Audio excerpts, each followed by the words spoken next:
tahina. How much? 1 or 2 spoons, depending on how what's your preference. Teaspoon? No, not tablespoon. And then pepper, no salt. I would be the worst. A lot of salt actually. Yes, a lot of salt. A lot of cumin. This is sea salt. A lot of cumin. A lot of cumin, my favorite ingredient. We're gonna try like this, and then we're gonna taste it, and then we're gonna see. But we put a lot of cumin.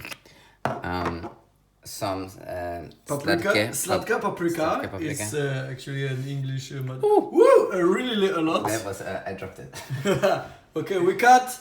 Cut spices, so just a little bit. Just a little bit. This is the one you put the least. Like this. Okay, now we have the first go, and then we're gonna try it. Okay. Let's close it. Put it down. Exactly. Like this, and we go. One. Yeah, so we forgot the most 2 very important ingredients, lemon and garlic. And one thing with garlic is that you have to be very careful to not put too much, because it's going to be raw and fresh. So maybe sometimes I would almost put a quarter of this, a piece. Oh, this is so you magic. crush it. You can take away all the stuff here. It's easier to peel it if you crush it. And then maybe I'm just going to take like a piece like this.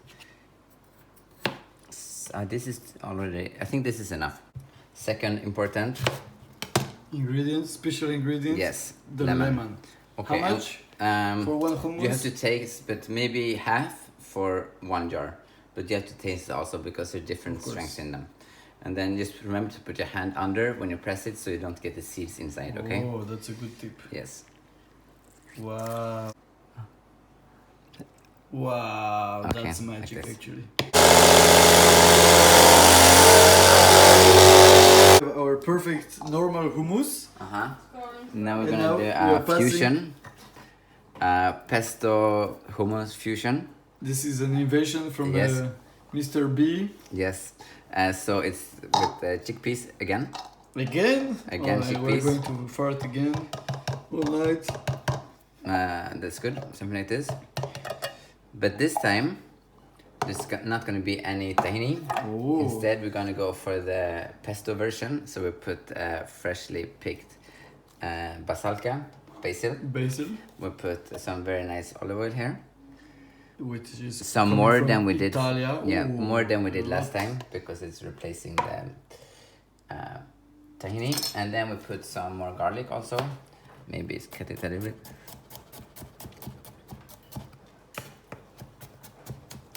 And then it's going to go into the mixer.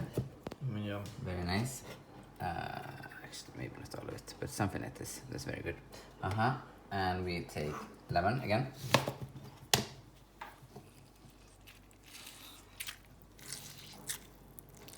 Very good. Half of the lemon. Ooh. Half of the lemon. Maybe it was too much, but I think it was good. Okay, and now don't forget the salt. We have a special salt. This is with dried celery. Dried celery and salt. Very tasty. This is hard to find because I received it. It was homemade. Yes. So by a chef. But you can try to find it yourself. You can do it yourself actually. We can make a next video how to make salt and celery. Yes. And then lastly, the pimientos. This one they come from the Canary Islands. So maybe you need to travel to Canary, do some surfing, and then you can do your hummus. Okay, this is what it looks like. Menyam. Let's mix it for the show. Ready for the show? Let's go. And it's broken again. We repaired the mixer and added more olive oil. And it's ready to eat. Super.